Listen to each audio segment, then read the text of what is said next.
Hola, ¿cómo están? Qué placer poderles saludar nuevamente aquí en la Gaceta Numismática. Gracias a ustedes que están pendientes. Yo espero a que aquellos que nos están viendo a través de Facebook puedan entrar a YouTube, puedan suscribirse a nuestro canal, porque estamos aquí para compartir temas numismáticos y filatélicos. Y en esta ocasión nos encontramos en la ciudad de Diriamba, una ciudad muy emblemática, folclor, fútbol, el reloj, y qué mejor forma de hacerlo al hacer nuestro viaje aquí a Diriamba que compartir un momento más enfocado hacia la filatelia. Y en esta ocasión pues traemos un invitado de lujo, un invitado especial. Estamos hablando de Vicente Sanz García, psicólogo de origen español, ama Nicaragua, y se ha enfocado en uno de los temas que más nos apasiona a aquellos que estamos tanto en la numismática como en la filatelia. Estamos hablando de Rubén Darío, así que ya vamos a hablar con él en breves momentos, no sin antes compartir un poco acerca de su obra y acerca de lo que hay de Darío en la numismática y en la filatelia.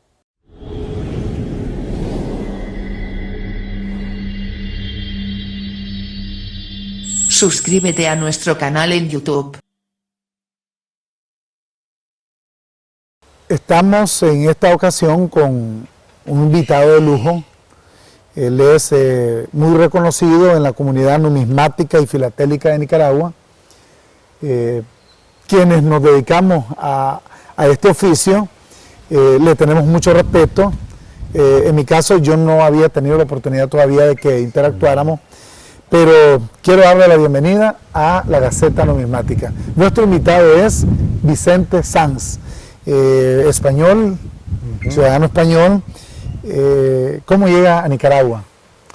Bueno, yo llegué a Nicaragua en el 2005, acababa de pensionarme, trabajaba en España como consultor en el área de la creatividad y la innovación, entonces venía buscando dos cosas fundamentales. Primero, Centroamérica me entusiasmaba, y luego buscaba un sitio tranquilo, un sitio agradable para vivir con comodidad, y también pues intentar transmitir en esos primeros años de mi jubilación, intentar transmitir los conocimientos que traía de mi trabajo en España, pues entre la juventud nicaragüense, porque me parecía que el tema de la creatividad y la innovación era algo fundamental, ¿no? Entonces, efectivamente, al principio, durante 2 años, estuve impartiendo algunas clases en la Universidad Americana, un sitio fantástico. Y luego después pues, me fui involucrando en todo lo que era pues, la actividad de un nicaragüense, ¿no? Intentando adaptarme lo máximo posible, intentando integrarme, y de hecho pues llevo aquí ya pues, más de 15 años. ¿Y qué le ha parecido a Nicaragua? Que, bueno, aquí en Diriamba pues, es un sitio especial, me imagino que le gustó su frescura, pero en términos generales, Nicaragua, ¿qué le ha parecido? Bueno, me llamó mucho la atención que es un país de contrastes, y es un país de contrastes a nivel económico, a nivel social, ¿no? Porque a nivel de manera de vivir uno puede encontrarse un Toyota Prado por la carretera y adelantando un carro de caballos, ¿no? Una carretón. Entonces es un país de mucho contraste, también es de contraste a nivel de naturaleza, país de lagos y volcanes, pero en unas montañas preciosas, con unos paisajes que uno no tiene más que venir a lo que aquí en Carazo se conoce como el Triángulo de Oro, ¿no? El Triángulo Cafetal, un sitio alucinante, una tierra riquísima, que cualquier cosa que tiras en ella germina, o sea, un sitio muy bonito para vivir, muy bonito para vivir y también para criar hijos, ¿no? Para criar niños, muy bonito.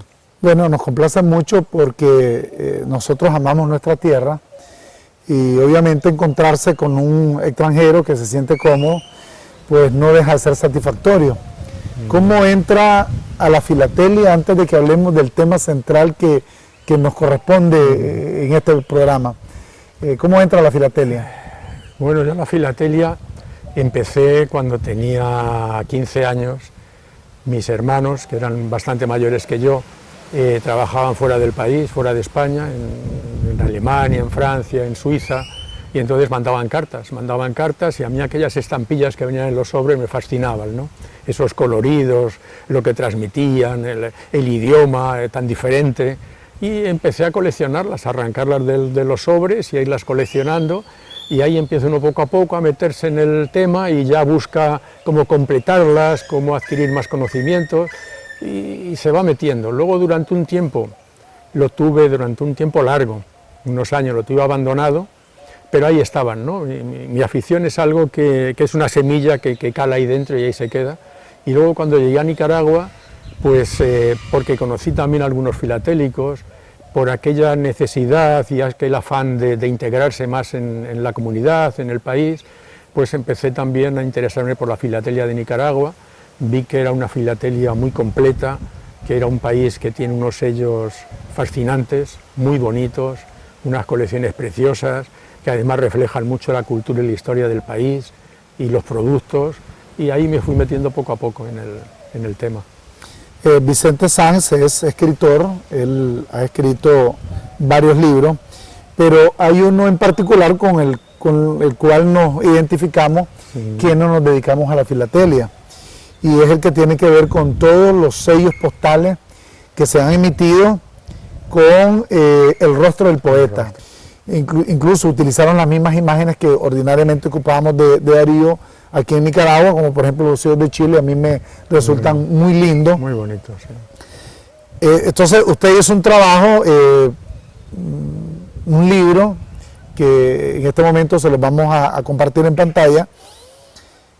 ¿Cómo surge en usted ese espíritu ariano? Porque siendo filatelista no podría ser de otra manera que a través de la filatelia.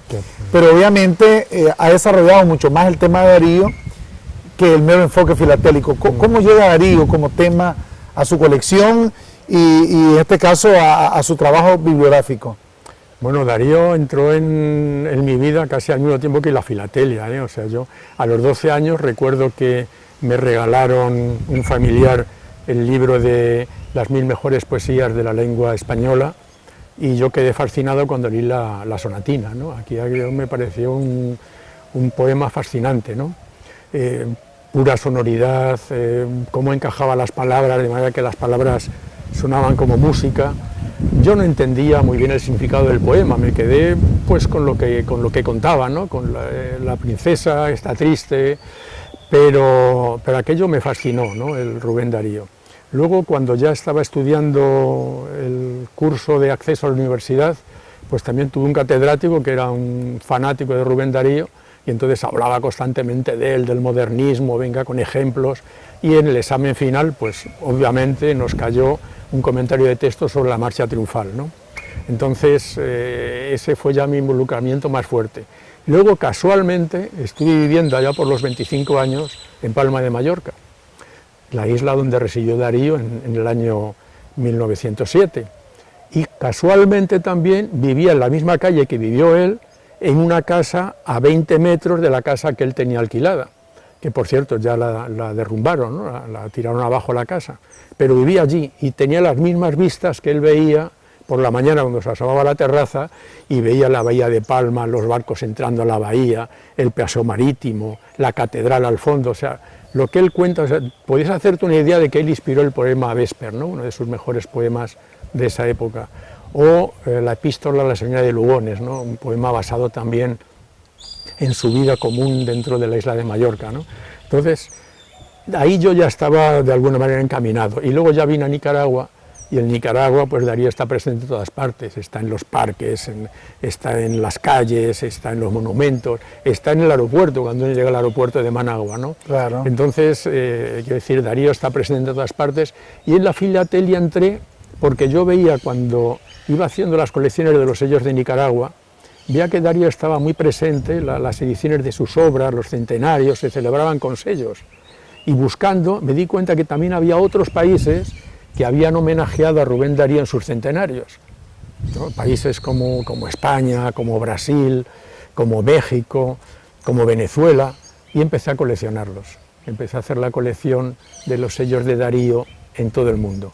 Y me pareció fascinante porque después del Quijote, después de Shakespeare, es el único escritor, el único literato que tiene 11 países que le han hecho sellos en homenaje, ¿no? Que se han acordado de él en una fecha determinada y han hecho una emisión de sellos dedicada exclusivamente a Rubén Darío. Es verdad que todos los países son latinoamericanos, que la proyección de Darío es una proyección latinoamericana, pero está muy consolidada. O sea, uno viaja a Argentina, viaja a Chile, viaja a Venezuela, y Darío está presente, no solamente en monumentos, en plazas, sino en la gente, en el pensamiento de la gente, ¿no? O sea, Darío está allí porque se estudia mucho en los colegios, se le da mucha importancia.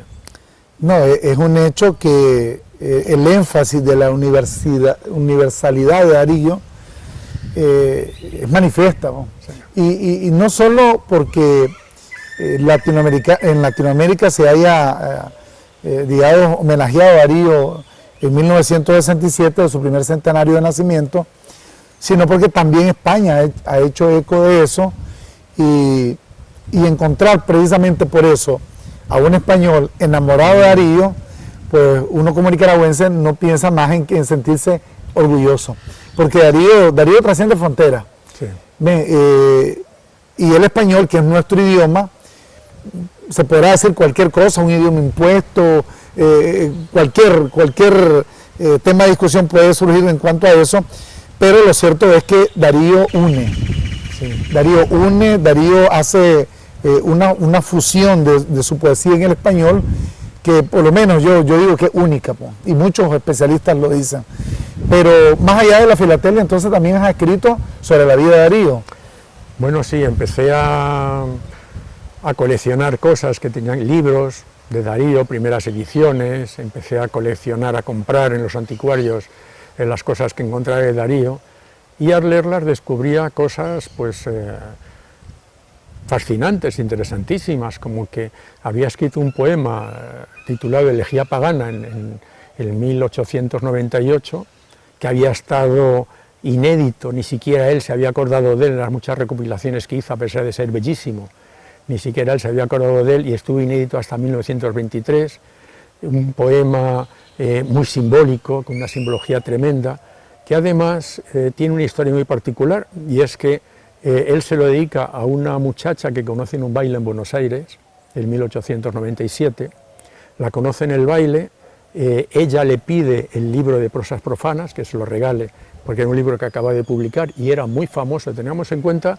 que Rubén Darío en esa época era como hoy Messi, porque los poetas en esa época eran como los futbolistas hoy en día. Me gusta esa comparación. No, sí, es que era alguien al que le estaban pidiendo constantemente cartas y autógrafos y postales firmadas y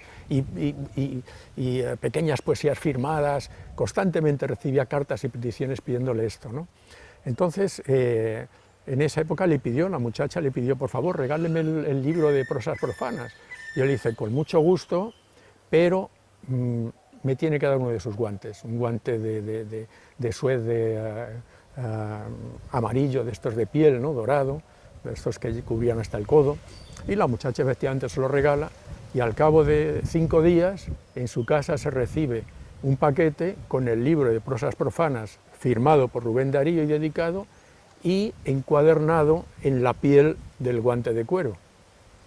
Entonces, empecé a investigar el tema porque yo, que coleccionaba primeras ediciones de Darío y libros de Darío, sabía el valor y la importancia que tenía ese libro, porque era un libro único, especial, primera edición, firmado y dedicado por Darío a una mujer, con un poema, con una historia detrás, encuadernado en piel de guante de cuero. Y entonces empecé a buscarlo, y en esa búsqueda me llevó a crear todo un argumento, toda una historia, que es justo el libro del que estamos hablando, que es Una historia galante, donde se cuenta qué es lo que pasó en ese momento y toda la historia de la búsqueda del libro. de prosas profanas. Yo creo que de alguna manera sí, habemos muchos nicaragüenses, bueno, todo nicaragüense se siente orgulloso por Darío, pero obviamente no todos se involucran en conocer su vida, en conocer todos los homenajes que existen de él, en billetes, en monedas, en estampillas, en estatuas alrededor del mundo. En España tengo entendido que hay varias. Pero de alguna manera sí todavía tenemos una deuda hacia Darío. Y yo por lo menos, yo lo escucho hablar a usted y me siento en deuda. Me siento en deuda con el poeta.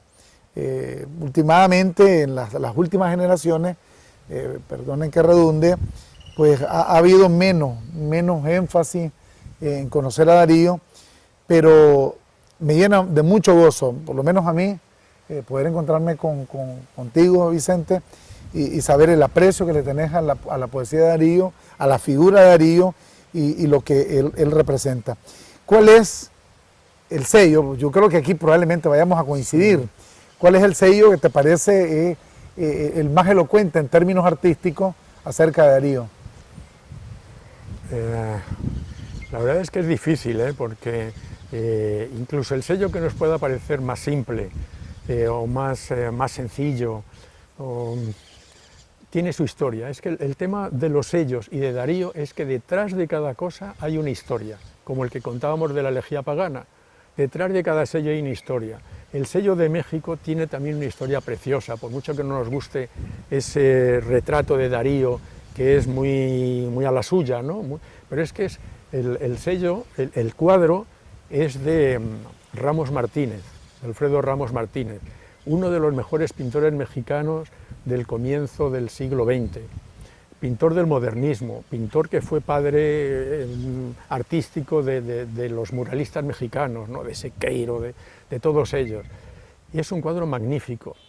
Y él lo pintó, el cuadro este de Darío, él pintó 3 cuadros de Darío porque le conoció mucho, vivió mucho tiempo, él vivió en Mallorca, le acompañó en su estadía en México, le acompañó hasta Cuba, cuando fue de México a Cuba. Él vivió mucho tiempo con Darío y pintó este cuadro años después de la muerte de Darío. Y este cuadro se lo regaló a un amigo íntimo de él, Carlos Pellicer, que era también un hombre polifacético, un artista, y le regaló el cuadro este de Rubén Darío, porque se lo pidió a Carlos Pellicer y se lo dedicó a Carlos Pellicer y tal. Este cuadro estuvo desaparecido en 1966, la Filatelia de México cogió ese retrato para hacer el sello, pero estuvo desaparecido, desde ahí desapareció porque Carlos Pellicer murió, no tenía hijos, lo repartieron entre sus sobrinos, el cuadro estuvo desaparecido, no se sabía dónde estaba ese cuadro. Y yo publiqué un artículo en un blog sobre el cuadro este diciendo que estaba desaparecido, en un blog, en internet, para que veamos la fuerza que tiene internet. Sí, sí, claro. Y a los 5 días me encuentro un comentario en el blog diciéndome, no, ese cuadro no está desaparecido, está aquí, en Noruega. Digo, ¿pero cómo en Noruega? Dice, sí, lo acaba de donar Carlos Pellicer Fontanero, que es sobrino, descendiente de Carlos Pellicer, se trajo este cuadro a Noruega porque eres profesor emérito de literatura española en la Universidad de Oslo y acaba de donar el cuadro al Museo de Oslo. Y ahí ya se recuperó, me mandó fotografías, colgamos las fotografías en internet y efectivamente es el cuadro que estaba desaparecido. O sea que cualquier sello de Darío tiene detrás de él una historia. ¿Y qué le parece el set de sellos de 1967 hecho en Nicaragua? Bueno, ese es espectacular, ¿no? Porque ese es el set de sellos de Darío, yo creo que el único hecho por un diseñador nicaragüense, por Pérez Valle. Son 8 sellos, son sellos grandes, cada sello de un color, y cada sello tiene la imagen de Darío, que es una imagen que está muy retratada en todas partes, pero es una imagen que hizo el propio Pérez Valle, o sea, es un dibujo suyo a plumilla de Darío, y en cada sello cuenta algo de Darío, una historia, o bien el sitio donde nació, o bien el monumento en Managua, o bien alguna de sus célebres poesías, como los motivos del lobo. Sí, alegorías o relacionadas alegorías con sus relacionadas más famosos poemas. Eso es. Sí, sí, a mí me parece Ah, no sé yo. espectacular. Yo creo que el homenaje que se le hizo a Darío en esa dirección, pues Sí, a mí me resulta muy especial. ¿Y en la numismática? En la numismática también he intentado ir consiguiendo más bien los billetes de Darío, más bien los billetes, y ahí pues poco a poco, no he profundizado tanto como en la filatelia. Bueno, me complace mucho haber tenido esta conversación, porque sé que va a ser de mucho provecho para quienes están pendientes de nuestras publicaciones en Facebook y en YouTube. Y lo importante es que yo también quería hacerle un pequeño homenaje con esta entrevista, porque tenemos que ir dejando, ¿no?, los rastros de lo que vamos haciendo, los rastros de los esfuerzos que se van realizando en virtud de aquello que tanto apreciamos. Y Darío siempre va a ser algo digno de ser apreciado. Sí. Así que yo le agradezco mucho este momento y unas palabras a nuestro usuario, o un consejo sobre la obra de Darío y sobre ese esmero en querer seguir aprendiendo del poeta. Yo recuerdo que cuando estaba leyendo aquella sonatina que hablaba al principio, vino mi hermano mayor y me dijo: ¿qué lees? Yo: no, estoy leyendo la sonatina. Dice: espera un momento. Y vino con un gran diccionario, un diccionario enciclopedia, y me dijo: toma, porque a Darío hay que leerle con un diccionario. Yo digo: bueno, tampoco es para tanto, o sea, yo las palabras las entiendo, hay alguna cosa de mitología que sí que hay que buscarle ahí en la enciclopedia, pero las palabras se entienden. Darío hay que leerlo más que un diccionario, porque tiene un mundo simbólico detrás de él, él fabrica su propio universo de símbolos. Entonces hay que leerlo a Darío para entenderlo. Y se encuentra uno con cantidad de sorpresas y acaba entendiendo muy bien cuál es su manera de escribir y por qué lo hace. En Darío no hay nada que sea que no tenga sentido. En Darío todo tiene sentido. Todo lo que escribe tiene sentido. Lo hace por algo, lo encadena por algo, lo escribe por algo y está transmitiendo algo. Encontrar esos mensajes ahí es fascinante, va más allá de leer simplemente y declamar la poesía de Darío. Hay que buscar Darío en su obra y en su vida.